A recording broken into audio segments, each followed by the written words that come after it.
Let's get the views of our political reporter, Katherine Forster, who's been looking at what went on in the chamber with a quite forensic attack from Sir Keir Starmer, which brought an acknowledgement, indeed, from the Prime Minister there is a serious and escalating issue. Yes, absolutely. I felt Rishi Sunak was really on the back foot today. Last Prime Minister's questions, his first seemed to be very even. I think the Conservatives will be very, very happy last week.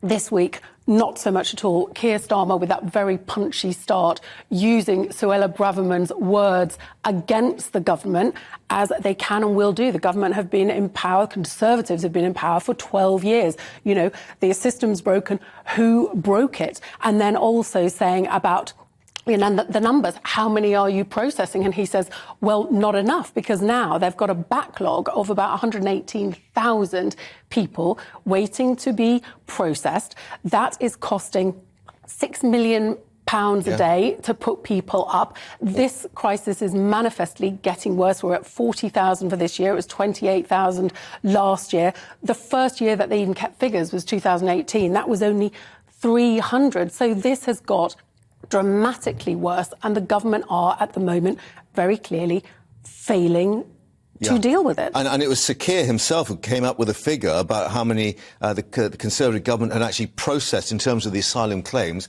Just 4% of those arriving on the small boats in 2021. I mean, that's a tiny figure, isn't it? Yes, people are waiting well over a year. And then finally, when they are processed, for figures ending June of this year, 76% of those making applications are being granted asylum. Now, that's very high. That's much higher than in the EU.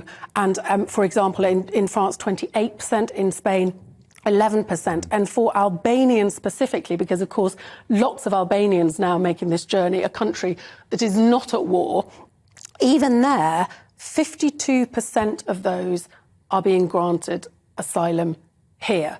Now, a lot of those are apparently women, because they're saying that they're being trafficked and it's modern slavery. Of course, the vast majority, 75% of people making the crossing, are men 39 and younger. And Mark White, our Home Affairs editor with that report yesterday, identifying, of course, that a lot are being trafficked to presumably go into these cannabis gangs, that there is that element involved in it as well. But I mean, just to turn to the bigger picture, I mean, is it the case that Suella Braverman is safe for the moment? Because no matter who takes over as Home Secretary, these problems are still going to be in the in tray for whatever individual takes on the job.